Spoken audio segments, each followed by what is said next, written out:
Bonjour les graphes, ravi de vous retrouver pour cette nouvelle vidéo hebdomadaire. Donc on va faire une petite partie macro indice et ensuite quelques actions. J'ai pris également des actions que vous m'aviez proposées dans les commentaires, donc n'hésitez pas le week-end également dans les commentaires à me faire passer quelques actions qui vous intéresseraient. Je tente le mieux possible d'en intégrer certaines d'entre elles. Voilà, ceci étant dit, on va attaquer. Donc on regarde les taux. Donc ça c'est les taux américains à 10 ans, c'est le prix des obligations. Donc si le prix des obligations monte, les taux baissent et inversement. Donc là, la pression est toujours à la hausse sur les taux. Les taux restent quand même assez élevés. On parle des taux long terme, pas des taux courts qui sont régis par la Fed. On parle des taux longs qui sont régis par le marché.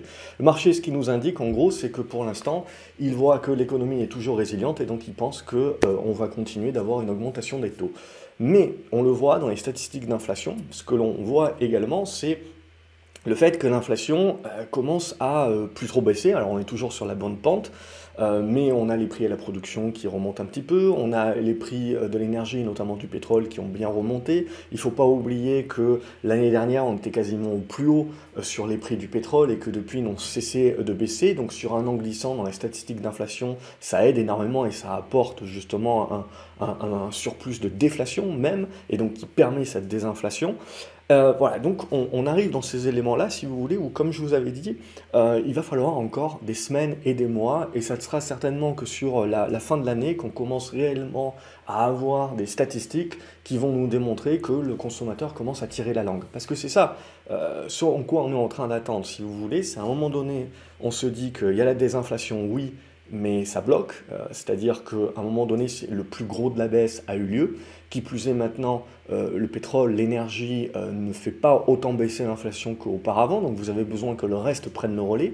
Et le reste, on le voit surtout dans les services, ben ça rame un petit peu plus, même si on voit qu'il y a du ralentissement dans les services, bien entendu, et que ça va pousser à la désinflation aussi, ben ça rame un petit peu plus. Même chose pour les loyers, c'est des cycles qui sont un petit peu plus longs, donc il faut patienter. Mais en gros, on va dire qu'on a bouffé l'essentiel des catalyseurs à la baisse de l'inflation. Elle peut continuer de baisser, mais certainement à un rythme beaucoup moins soutenu. Et le risque, c'est que ça stagne, voire que ça remonte un petit peu, que ça rebondisse un petit peu. Rien de neuf par rapport aux anticipations dont on avait parlé, mais il faut le savoir si vous voulez. C'est-à-dire que ça ne change globalement pas grand-chose si on a une vue long terme en mode croissance molle et le fait que le consommateur maintenant va vraiment commencer à tirer la gueule parce que il arrive aux limites, c'est-à-dire des aides de l'État, de l'épargne de son Covid et du fait que toutes les entreprises ont augmenté les prix, etc. Donc là aussi, d'un point de vue pricing power, on va voir les vraies entreprises qui en ont vraiment un, puisque le consommateur va arriver à un moment donné où il va redevoir se serrer la ceinture et donc redevoir faire des choix et accepter de ne plus acheter les marques qui ont augmenté un petit peu trop leurs tarifs et qui ne peut plus se payer aujourd'hui, donc il va passer à autre chose. Donc toutes ces marques, si vous voulez, qui ont eu des chiffres d'affaires qui ont été à peu près équivalents cette année par rapport à l'année dernière, mais qui ont surtout fait le différentiel sur leur profit grâce à l'augmentation des marges, ben là aussi ça va commencer à coincer. Les prochaines augmentations de prix vont résulter nécessairement en des baisses de chiffre d'affaires et non pas seulement en des stagnations. Donc on arrive un petit peu au moment pivot et c'est pour ça, si vous voulez, qu'on rentre dans un moment de marché où ça risque de faire pas mal de zigzags, parce qu'on va avoir des stats qui vont partir un petit peu dans tous les sens. Donc pour moi, c'est en plein là-dedans qu'on est.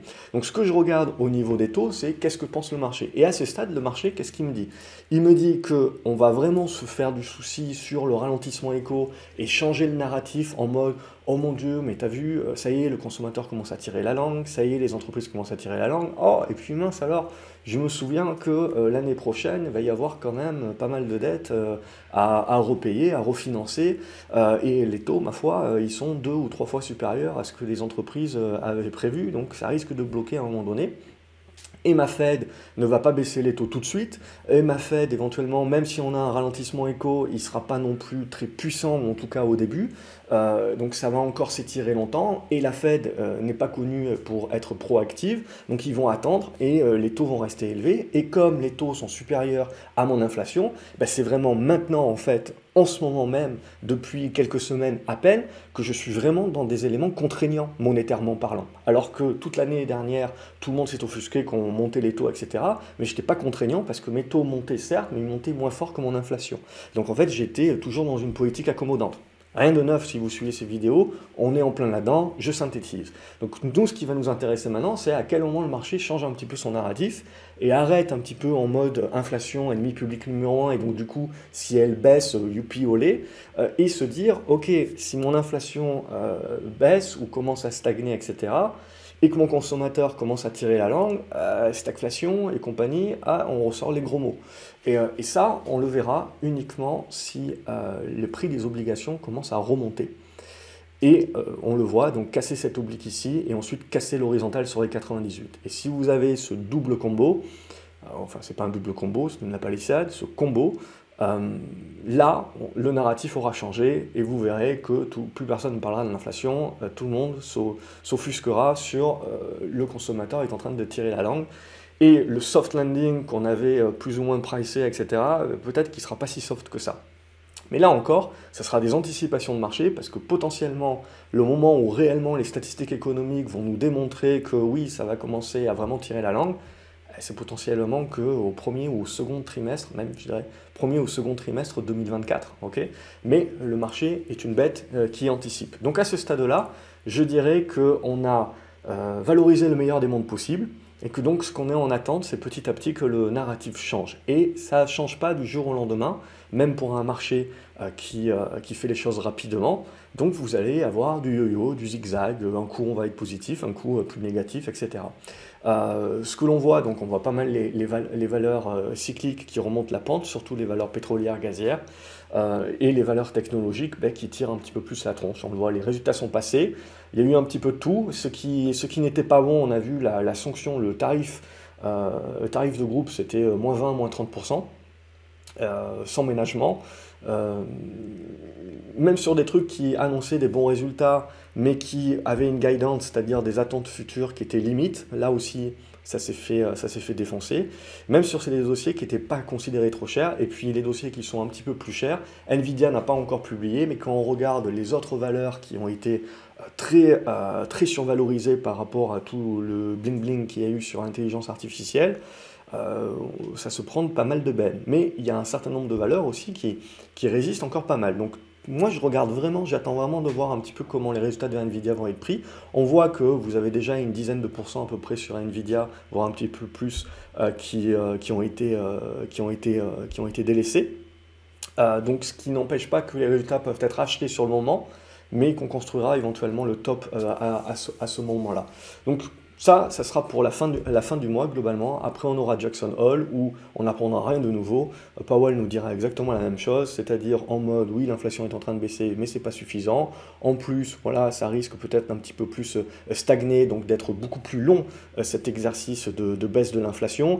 Et ça risque de devoir passer à un moment donné ou à un autre. De toute façon, c'était pas cette année, c'était peut-être l'année prochaine, par un ralentissement un petit peu plus profond. Et on est en plein là-dedans puisque les taux sont suffisamment élevés par rapport à l'inflation pour être vraiment contraignants sur les liquidités. Et on a beaucoup de dettes qui vont arriver à échéance, donc à un moment donné, ça va coincer aussi pour un certain nombre d'entreprises qui ne pourront pas investir comme avant, etc. Donc, en gros, tout ça, ça prendra du temps, mais il nous dira que même s'il arrête éventuellement d'augmenter les taux dans le futur, qui va réfléchir séance par séance, évidemment, mais même en gros, si on est proche de la fin, ce que tout le monde a compris, à 0,25 ou 0,50 près, il ne les baissera pas de sitôt. Et c'est ça qui sera vraiment important, si vous voulez, c'est ça qui est le pivot, c'est pas quand est-ce que la Fed rebaissera les taux, c'est plutôt le fait qu'on va les conserver longtemps.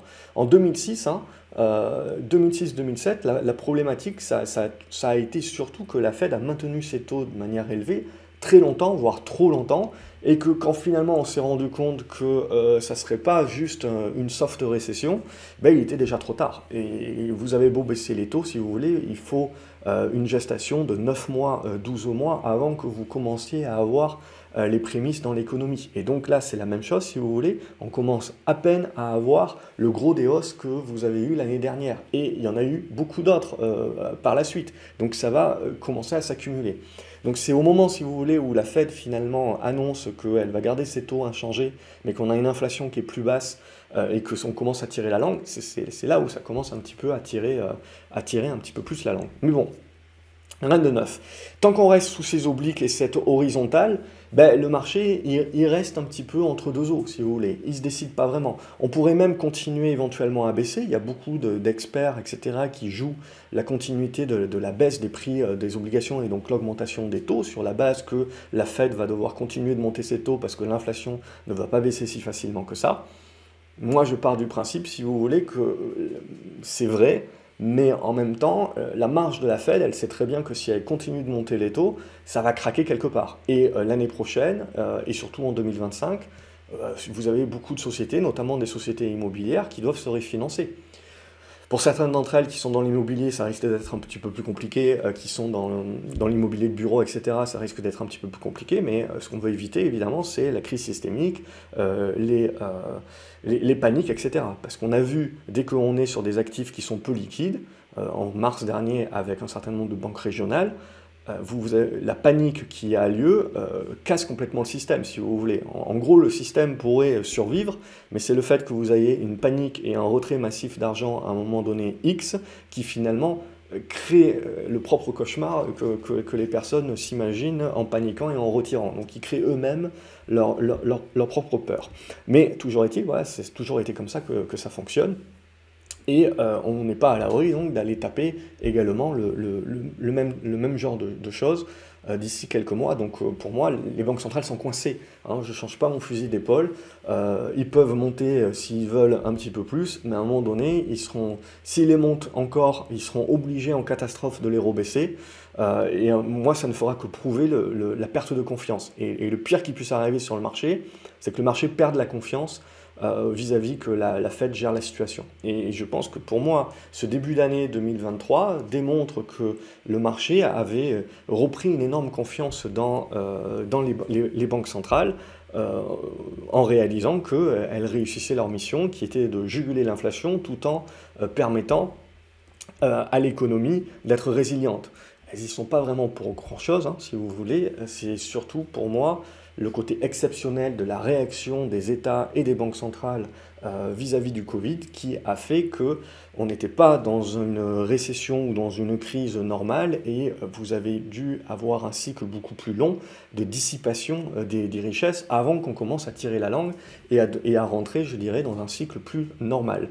De toute manière, l'interventionnisme de toutes les banques centrales, etc., pour moi, et des États, ne fera que s'accélérer dans le temps. Je pense qu'on a mis le doigt et on va continuer et on va aller de plus en plus loin.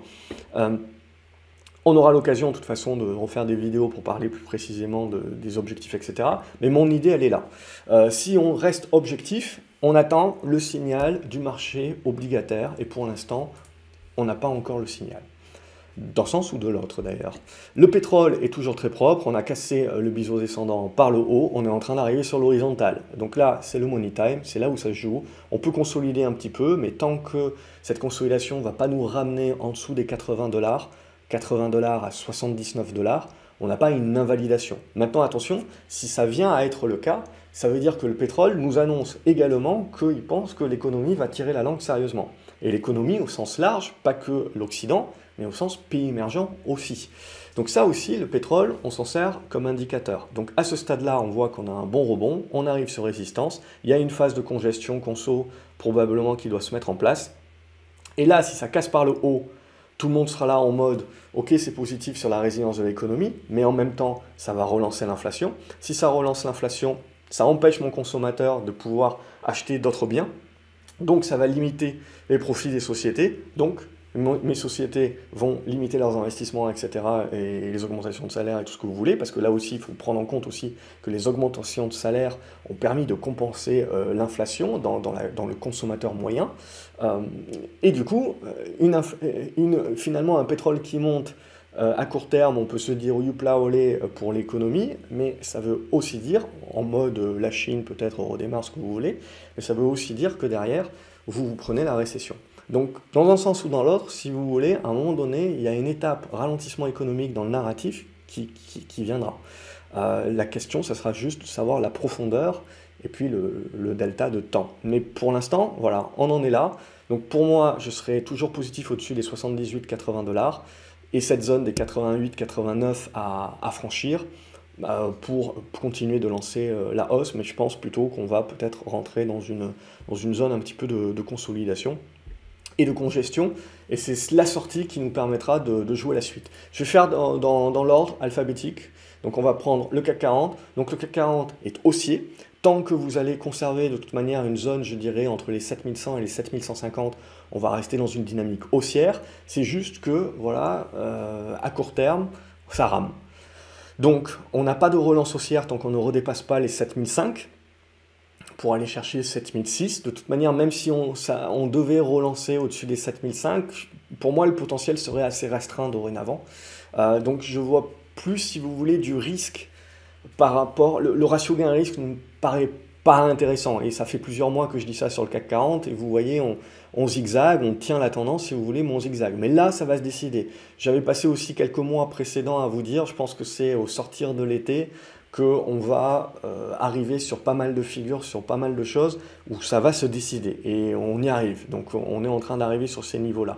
Donc là, on voit ça zigzague pas mal. On voit que les acheteurs sont toujours là pour acheter les supports, mais en même temps, les vendeurs sortent du bois beaucoup plus rapidement, arrivent à enfoncer les lignes à nouveau plus facilement.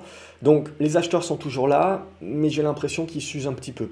Si on va regarder maintenant le Nasdaq, et pour autant, si vous voulez, on est surtout favorisé par le pétrole, le fait qu'on repermet aux touristes chinois de voyager, etc.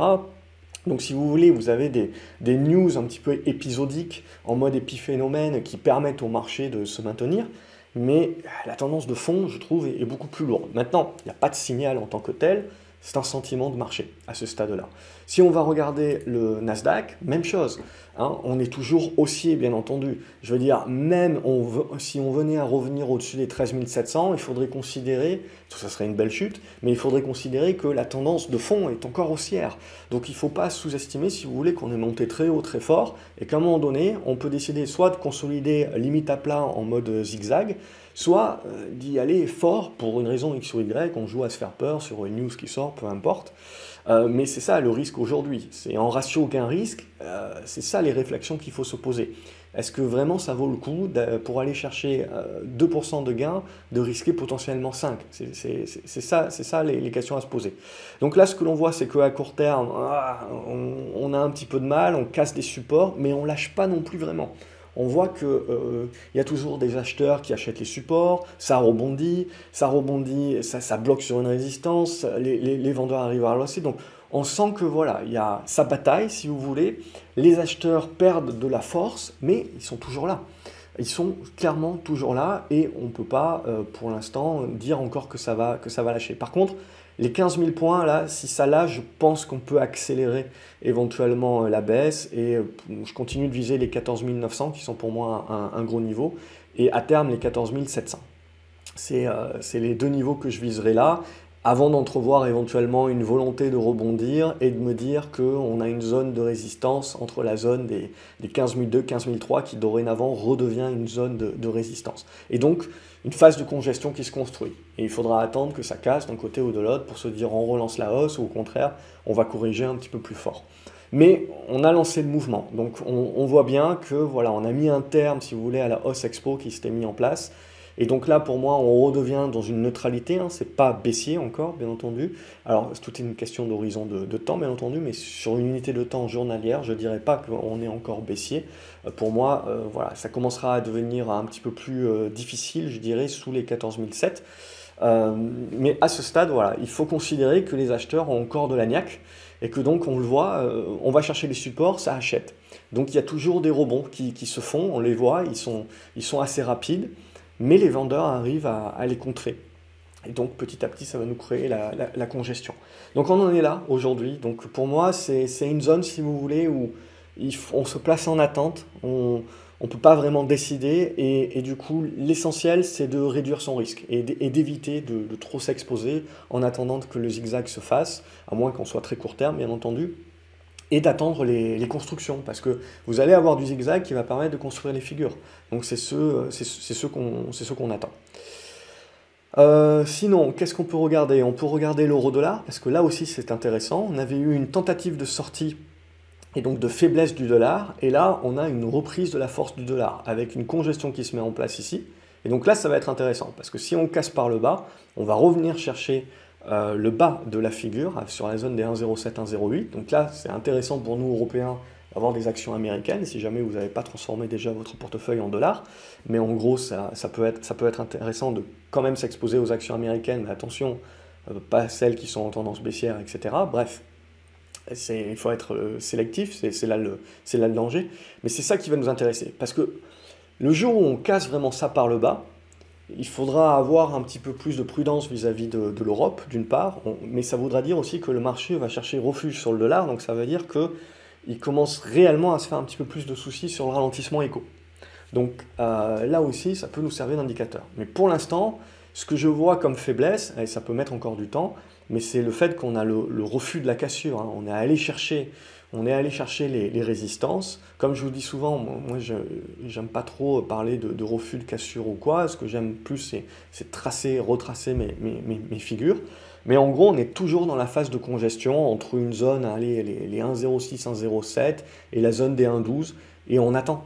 Et on attend tout simplement de savoir par quel niveau on va casser. Et c'est ça qui nous donnera le prochain sous-cycle à favoriser. Ça casse par le haut. On favorise pays émergents, on favorise pays européens, on va chercher de la surperformance sur valeur value, etc. Ça casse par le bas, il faut reprendre du cash, et on se fera un petit peu plus de soucis, je pense, et le narratif commencera à intégrer un petit peu plus le mot récession. Au niveau de l'or également, c'est très impactant ce qui se passe sur le dollar, et à ce stade, on le voit, on a un refus de repasser au-dessus des 1980-2000 $. Donc tant que c'est le cas, on n'a pas le lancement de la super méga hausse de l'or que tout le monde nous promet. Et au contraire, on a plutôt une phase de neutralisation à ce stade. Voilà, il n'y a pas grand-chose de plus à se dire, il n'y a pas de signaux. Donc on est dans une neutralisation, on attend, on patiente et on attend que le zigzag se fasse. Voilà, je pense que j'ai fait globalement le tour, j'ai peut-être oublié quelques trucs, mais on va dire que c'est fait en 20 minutes et on va attaquer les actions. Alibaba a sorti des résultats au-dessus des attentes, mais vous le voyez, ça ne suffit pas. Ça ne suffit pas à casser cet oblique ici. On reste toujours dans une figure que je trouve intéressante. Il y a eu quand même des très bons volumes hier. On reste positif, on va dire, globalement sur la figure dans son ensemble, tant qu'elle va conserver cette zone ici, je dirais aux alentours des 90 $. Et à plus moyen terme, la zone de gap. Et évidemment, on redeviendra un peu plus négatif si on repasse en dessous. Tout va se jouer sur est-ce qu'on joue la reprise chinoise ou pas? Est-ce qu'on rejoue à se faire peur sur Taïwan? Est-ce qu'il y a à nouveau quelques frictions géopolitiques US-Chine? Ou est-ce qu'on continue à vouloir se taper dans la main? Parce qu'il ne faut pas oublier que les élections américaines arrivent l'année prochaine et que donc il va falloir contenter les lecteurs en essayant de résorber l'inflation. Donc on sait très bien que tout le monde va vouloir jouer les cartes, donc ça va être intéressant de jouer à ce poker menteur. En tout cas pour moi les configurations sont toujours ok, mais il n'y a pas le départ. Il n'y a pas le départ, donc les actions chinoises, ça reste encore des actions que je garderai vraiment en suivi parce qu'on a des constructions qui sont intéressantes de retournement. Mais le signal de top départ n'est pas donné à ce stade-là, donc on reste encore dans les figures, on reste en attente. Apple a fini par avoir ses résultats vendus, donc on a été dans une hausse expo, on a le prorata qui se met en place. Là aussi, il ne faut pas sous-estimer que ça impactera les indices parce qu'elle est pondérée fortement et qu'elle aura des rebonds.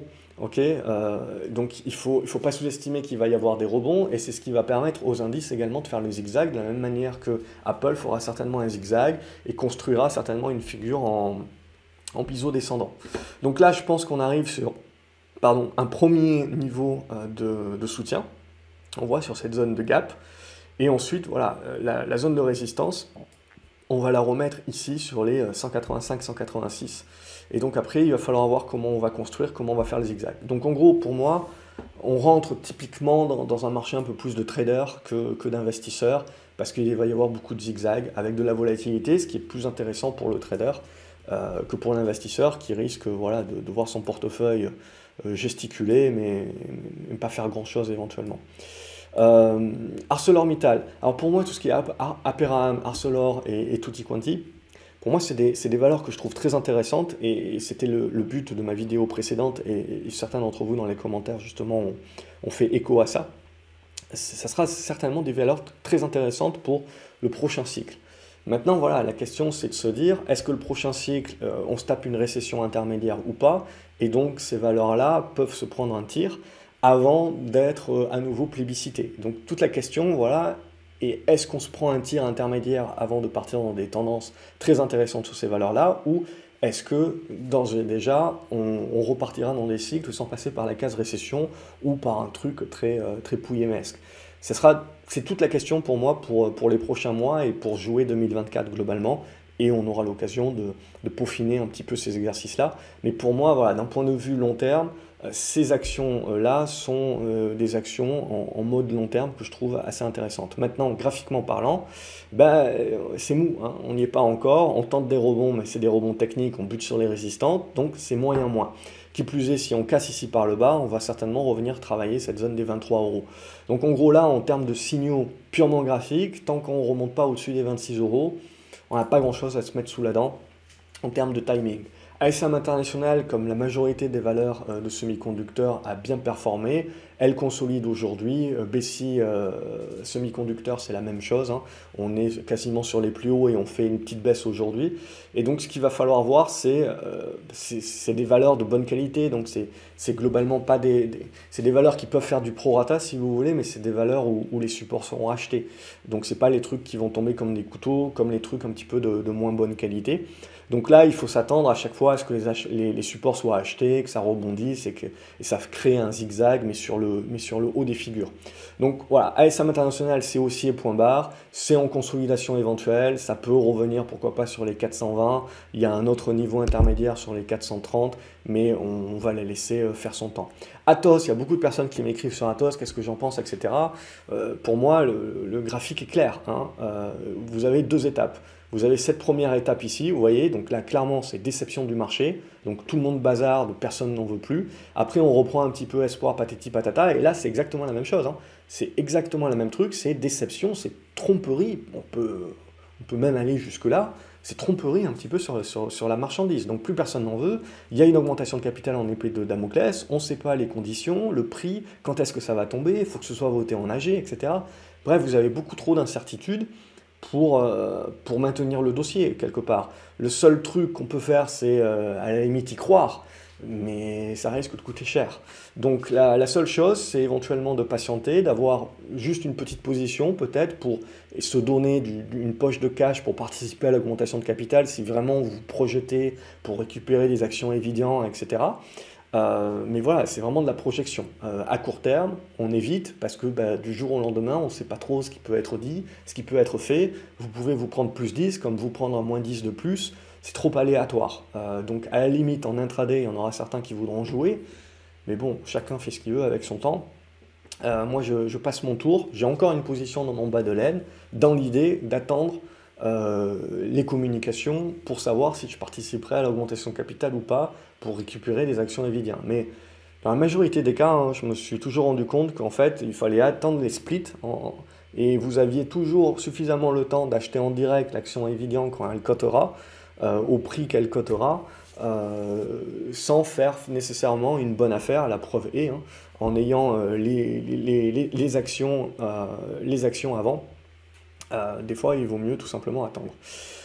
Big Ben Interactive, donc tout ce qui est jeux vidéo se fait laminer. Alors Big Ben et Nacon c'est pareil, d'ailleurs j'ai Nacon dans la liste aussi mais je la sauterai. Donc tout ça c'est baissier, il n'y a rien à dire.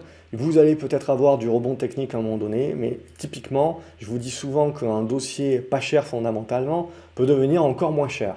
On est en plein là-dedans. Où est le fond? J'en sais rien. Oui, on peut tracer des obliques, on peut tracer des supports, vous pouvez tracer tout ce que vous voulez. Pour vous rassurer ou pas, l'idée c'est de patienter et d'attendre que le marché fasse une mèche basse, démontre qu'il y a des acheteurs sur un niveau, fasse son rebond et commence une nouvelle congestion. Là, c'est beaucoup trop tôt. Si vous regardez le graphique de Aramis Auto par exemple, ça ressemble, mais on n'est absolument pas certain que ça fera ce que ça a fait sur Aramis ensuite. Ce qui serait intéressant, c'est de voir les administrateurs rentrer et accumuler leur position parce qu'on sait en plus que c'est intimement lié à Anacon et que vous avez un flottant comme ça qui pourrait être encore plus réduit sur Big Ben, ce qui fait que c'est pas facile à trader parce que bah, y a pas grand monde sur ce type d'action-là. Si on regarde Capgemini, même chose, pour moi c'est moyen moins, ok, donc je veux dire, il n'y a pas de relance de la tendance haussière tant que vous ne repassez pas au minimum des 175. À très court terme, on voit cette résistance sur les 167, 168, c'est léger, et un support horizontal aux alentours des 150, voilà, il y a du zigzag, mais il n'y a pas grand-chose à se mettre sous la dent pour du moyen terme. Du karma, là aussi, épée de Damoclès, c'est une augmentation de capital qui devrait tomber hein, d'ici quelques semaines, la rentrée, septembre. La seule question à se poser, c'est est-ce que ce sera dilutif ou pas? À titre perso, voilà, moi, c'est un projet de cœur, donc j'accepte ma moins-value, etc. Et j'attends l'augmentation de capital. Si les particuliers peuvent participer, je participerai dans le but pas de renforcer ma position ou d'accumuler, etc., mais dans le but c'est par l'augmentation de capital que vous pouvez donner de l'argent à l'entreprise et donc participer au projet. Si vous achetez les actions sur le marché, vous faites que payer le mec qui vous les a vendues, l'argent ne va pas à la société. Donc voilà, pour moi, voilà, c'est ce projet-là, et d'ailleurs cette action-là ne mérite pas d'être dans ma consolidation de portefeuille dynamique, mais dans mon bas de laine, parce que c'est vraiment une ligne long terme, quoi, en mode j'aime le projet, quoi.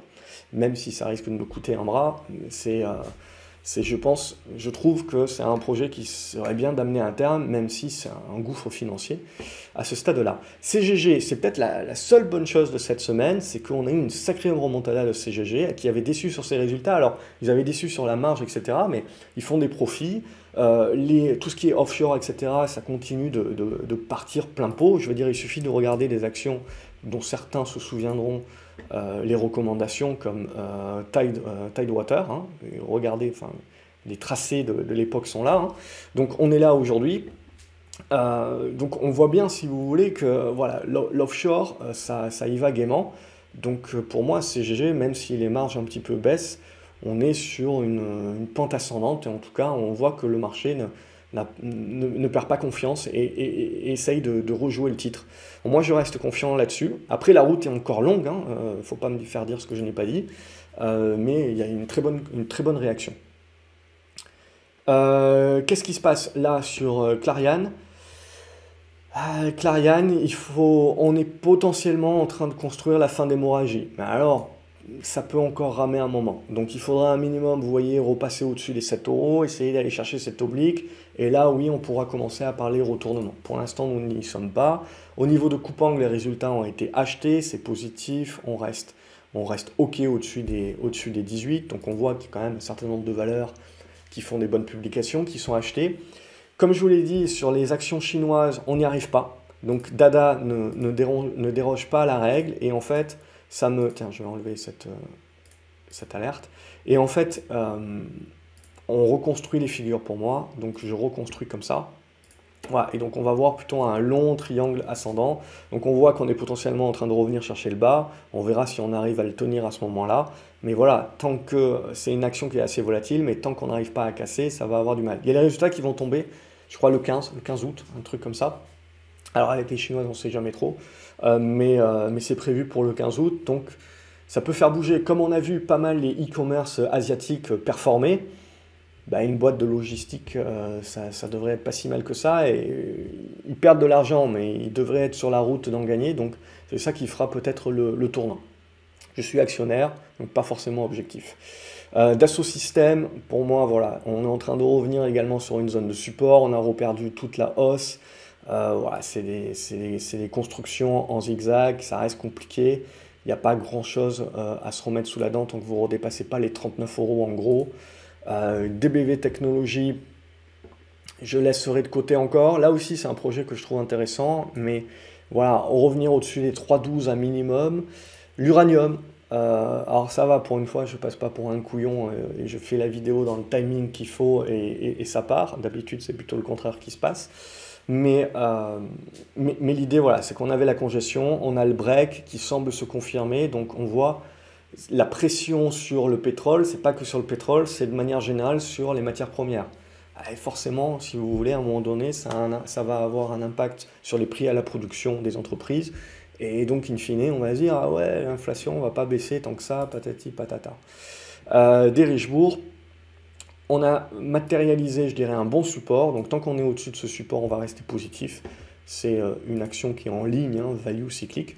Eramé, même chose, sauf que là, c'est bémol. On a cassé le support et le rebond qu'on a eu est un rebond certes intéressant, une dizaine de pourcents, mais pour l'instant, qui reste bloqué sous résistance. Donc, tant que c'est le cas, ben, c'est pas bon, c'est pas jojo. ESSO performe dans l'ensemble comme les valeurs. Alors, j'ai sauté une étape.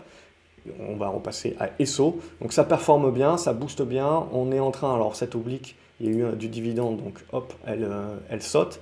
Mais on le voit, on vient de casser cette oblique. Et donc la longue attente de tous les actionnaires depuis une année à se dire ouais mais c'est pas cher, qu'est-ce que ça fout, etc. Ben, peut-être ça y est, on a donné un pré-signal et on peut essayer d'aller viser les 57 dans une première étape. Au niveau de Eurobio, c'est toujours baissier, mais si on arrive, vous voyez, à casser cette résistance-là, les 15,30, ça peut donner un signal de pré-retournement. Eutelsat.com, qu'est-ce que ça nous fait? Pas grand-chose, c'est une congestion que vous avez besoin de casser par le haut pour vous donner le signal d'achat. Galapagos, même chose. Alors celle-ci, elle est binaire, hein. Il faut l'amener à l'asile. Donc en gros, vous avez, ça part en mode achat, puis ça passe pas.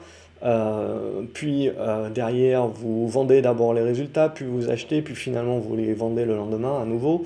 Bref, ce que l'on voit, c'est un gros zigzag, mais finalement, on n'est jamais passé au-dessus de la résistance, donc on l'a juste matérialisé, et on est revenu chercher le support. Donc on voit, on a en gros une médiane ici, on est toujours dans la figure de congestion, et tant qu'on ne se remet pas dans le haut de la figure, c'est moyen moins. GTT, c'est toujours positif, hein, les résultats avaient été achetés, etc. On fait une petite congestion comme ça. Pour moi, il n'y a pas de... On continue de jouer la hausse là-dessus et le prochain niveau. Au niveau de Guillemot, on voit qu'elle tente quelque chose, mais voilà, c'est pas encore ça. Il va falloir réussir à casser par le haut pour commencer à entamer le rebond. Et encore pas mal de boulot, je dirais, à long terme. Harmony Gold, donc là aussi, les minières, pour l'instant, c'est pas trop ça. Je les laisse de côté. Éventuellement des constructions de figures. Voilà, la problématique des minières, si vous voulez, c'est que le minerai ne monte plus trop maintenant, reste étal, et vous avez quand même l'inflation des coûts, hein, donc des matériaux de production, etc., ce qui fait que leurs marges sont rognées. Donc à un moment donné, il va falloir, pour que à nouveau ça soit intéressant de repartir sur des minières, et je pense qu'on arrivera là-dessus, mais il va falloir qu'on réouvre une fenêtre d'opportunité, en ayant une baisse de l'inflation et donc une désinflation sur les prix à la production, donc tout ce qui est achat de pelles et compagnie, et deux, que les prix des métaux repartent à la hausse. Et là, vous auriez le combo magique, à la limite, pour rejouer un sous-cycle de minières. Je rappelle, hein, les minières, c'est jamais un investissement de long terme, c'est du levier, hein, c'est du levier par rapport à un certain nombre de choses. Mais à la limite, le transformateur de matières premières, ça c'est de l'investissement long terme, mais le producteur, on joue uniquement des sous-vagues. On joue des sous-vagues sur les variables sur le prix. Et donc les relations et les pressions offre-demande que vous pouvez avoir.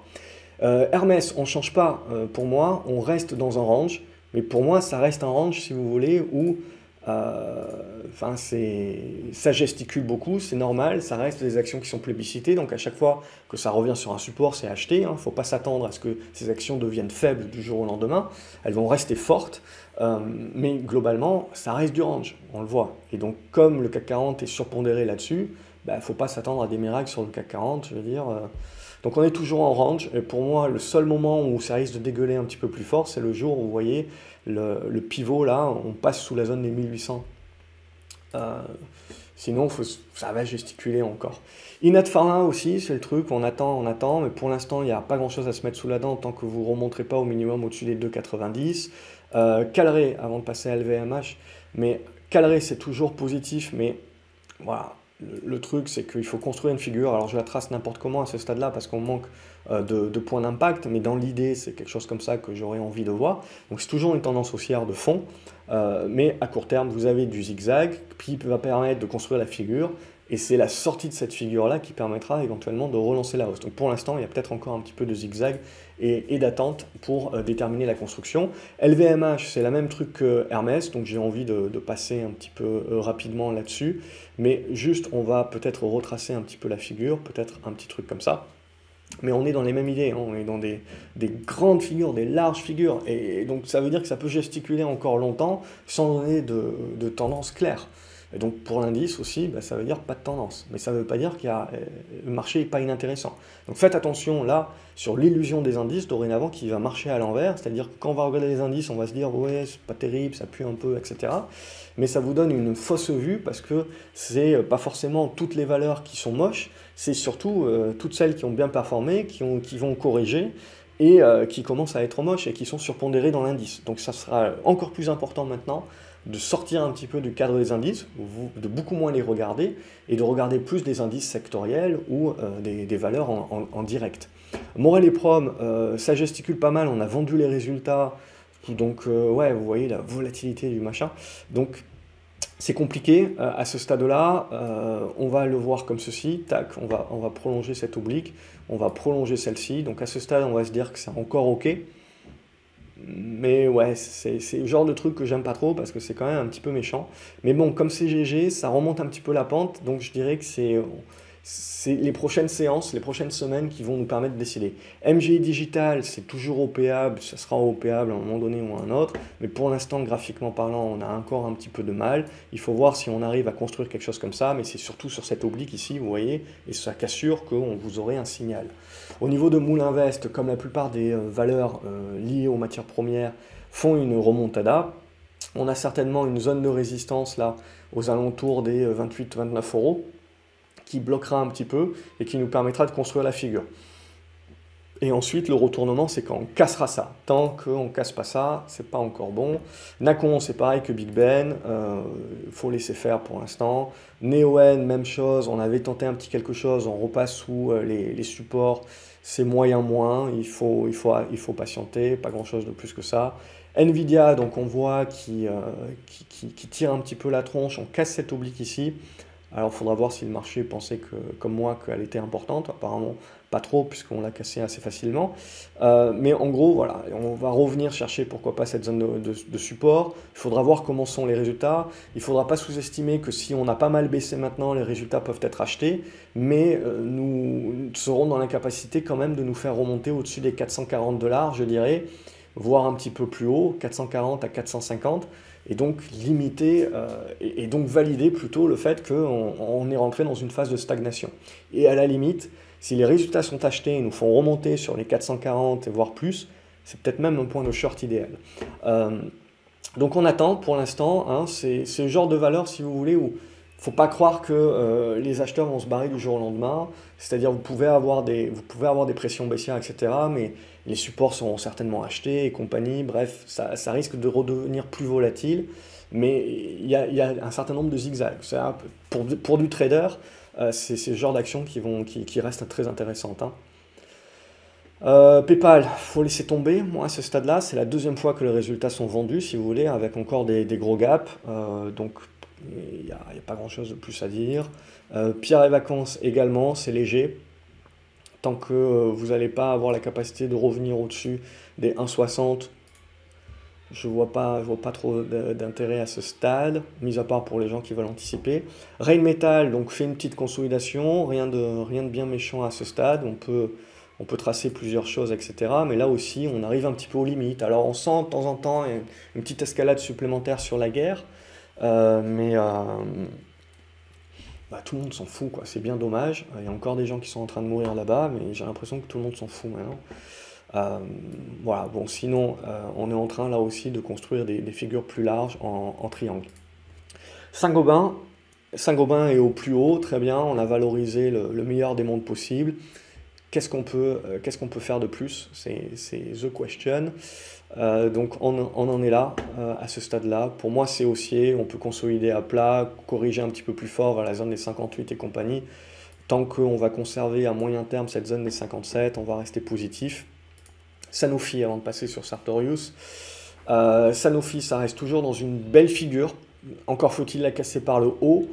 à ce stade-là. Sartorius également. Il y a eu une franche remontada et tout va se jouer là. Donc on voit l'importance de conserver, je dirais, une zone entre les 245 et les 250. Et surtout l'importance, le jour J, de repasser au-dessus des 300. Ça sera vraiment important. Alors, il y a le pompier, je suis désolé, mais il y a le pompier qui est là. Donc, il va falloir que j'accélère un petit peu. Donc, au niveau de Soitec, on va retrouver la même chose. On avait eu une sacrée remontada, il faut bien souffler un petit peu. Pas de drame en la demeure, tant qu'on garde les 157, je serais tenté de dire. Solution 30. On a également une construction qui se met en place. Il faudra attendre les résultats, de voir les bénéfices. C'est bien beau d'augmenter le chiffre d'affaires, mais il faut voir un petit peu si on arrive à marger. Pas de relance tant que vous ne repassez pas au-dessus des 2,95. Donc, et je serais tenté de dire un petit peu de prudence en attendant, parce que si vous lâchez là ce niveau, il y a un risque de revenir chercher les 2,40. Au niveau de Stellantis également, on vend les résultats. Alors, ils ont acheté sur les quelques jours qui ont suivi. Mais là, dorénavant, on les vend bien. Voilà, là aussi, il faut partir du principe qu'il y aura du rebond, etc. Mais qu'en gros, on est parti pour construire une figure. Ça va être un petit peu plus, ça va être zigzagueux pour ceux qui regardent au jour le jour, mais léthargique pour ceux qui prennent une vision un peu plus moyen terme. Même chose pour ST Microelectronics. On est venu chercher des plus hauts, là on n'arrête pas de vendre. On va trouver des acheteurs certainement aux alentours de cette zone de support là, les 42-43, qui vont permettre de rebondir. Mais maintenant on a des résistances là sur les 46. Et voilà, et ça risque de jouer le zigzag et pas de vraiment nous amener très loin, si vous voulez, pendant un certain temps, mis à part pour le trader de court terme qui va jouer les mouvements intermédiaires. Stoneco, pour moi, ça reste très positif, c'est toujours très propre comme configuration. Donc il y en a de moins. En l'espace de quelques jours, vous avez vu, il y a des titres qui se font défoncer. Roblox, Magnat, etc. Alors ok, c'est pas les meilleures lames du tiroir, mais quand même, c'est quand même des titres qui avaient doublé ou triplé là sur les dernières semaines et qui avaient tenu les hausses. Et là, les résultats, c'est un petit peu en mode, vous ouvrez la boîte de Pandore, quoi, et tout le monde réalise qu'en fait, ah tiens, c'est un petit peu survalorisé et c'est pas si bien que ça. Enfin, le FOMO, toujours dans son enfin, l'éternel recommencement, quoi. Donc Stand-Go, pour moi, ça reste toujours positif. Hein. On va rester positif, hein, au-dessus des 13 $, on va rester OK. Téléperformance, alors celle-là, elle fait couler de l'encre. Hein. Mais pour moi, ça y est, on va commencer à entrer dans la zone qui va m'intéresser. Mais je n'achète pas. Parce que cette zone qui m'intéresse, elle va de cette zone des 120 €, mais elle va aussi jusqu'à la zone des 100. Donc il y a 20% un peu moins, mais il y a une 20 € quoi, de décalage. Donc en plus, je veux dire, on est toujours bien baissier, vous n'avez pas de flux là-dessus, ok? Donc il faut patienter qu'il y en ait quelques-uns qui se réveillent et qui se disent, ok, l'avenir est peut-être pas si mal, et c'est peut-être Téléperformance qui a raison en disant que ouais, l'intelligence artificielle, les mecs, vous paluchez un petit peu, quoi. Mais il faut attendre. À ce stade-là, le marché, il a envie de dire, il y a un loup. Donc moi, je fais confiance au marché et je patiente. Tesla également, on est en train de consolider. Pas grand-chose, on va certainement aller fermer ce gap, même si peut-être, non, on ne l'a pas fermé entièrement.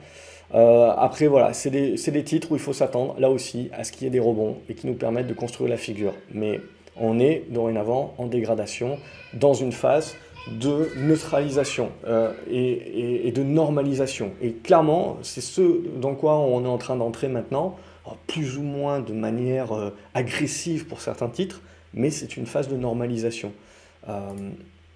Il va falloir s'attendre à des attaques de vendeurs, il va falloir s'attaquer à des rebonds, et petit à petit, ça va nous construire les congestions qui nous permettront ensuite, suivant comment ça casse, de valider la prochaine étape. Total Energy, donc très propre, hein, si je puis me permettre, mais bon, maintenant on va abandonner les Américains mettent la pression pour les normes ESG. Enfin, pour celles et ceux qui suivent les vidéos, je pense que ça fait bien 2 ou 3 ans que j'avais dit que c'était une blague et qu'on rigolerait bien, et je pense que ça y est, on est en train d'entrer dans la seconde saison là, de la série. Donc Total Energy, c'est toujours très propre, on suit le pétrole à ce stade-là, donc au-dessus des 55, ça reste positif, et c'est ce qui tient hein, le CAC 40 un petit peu plus, les valeurs un petit peu plus cycliques. Ubisoft, jeu vidéo, un peu plus de mal, hein, c'est toujours assez aléatoire le jeu. Alors, c'est comme Big Ben et tout, il y a plein de gens qui m'écrivent, qu'est-ce que t'en penses, c'est pas cher. Et puis avec Nacon, ils vont sortir plein de jeux. Ouais, et encore faut-il que les jeux se vendent. Alors, je veux bien que tout le monde dise que ça va être génial, etc. Moi, je ne connais rien. Mais il faut que ça se vende. Et on l'a vu là, ils avaient sorti Gollum, et c'était apparemment, c'était pas terrible. Donc voilà, c'est bien de sortir des jeux, mais il faut les vendre. Donc, et là, quand vous voyez les graphiques, le marché est en train de vous dire qu'il n'est pas sûr. Donc, quand le marché pensera que ça va mieux, vous le saurez, vous inquiétez pas, vous le verrez. Donc là, Ubisoft, on avait eu une bonne remontada, même chose, ça rame un petit peu. Alors on conserve encore les bons supports, hein, donc il faut tenir, je dirais, cette zone des 27. Si on commence à casser ça, ben, on re-rentre un petit peu dans une zone de léthargie. Et pour finir, Unibail, donc tout ce qui est immobilier, ça je regarde parce que ça m'intéresse, parce que en gros c'est pour se dire, ok, est-ce que le marché pense qu'on va se prendre une autre benne, mais cette fois-ci sur l'immobilier en mode ok on panique, etc. Ou est-ce qu'au contraire on commence à se dire, quand on regarde les actions, que sur les trucs illiquides, on a l'impression que la vague arrive maintenant, mais c'est toujours pareil. La vague arrive toujours sur les trucs illiquides, un petit peu en dernier. Mais est-ce que finalement on n'a pas passé une première grosse étape et les actions nous disent que, comme pour l'économie, bah, peut-être qu'on n'est pas obligé de passer par la case récession ou la case crack, etc. Peut-être qu'on peut très bien s'en tirer avec juste un petit peu du nettoyage. Donc là, Unibail, je regarde pour ça. Donc pour moi, il y a un niveau qui me paraît important, c'est celui-là aux alentours des 48, on va arrondir. Tant qu'on va tenir cette zone-là, on a une construction intermédiaire qu'il faudra casser en repassant au-dessus des 52, 53 là, pour commencer à parler retournement.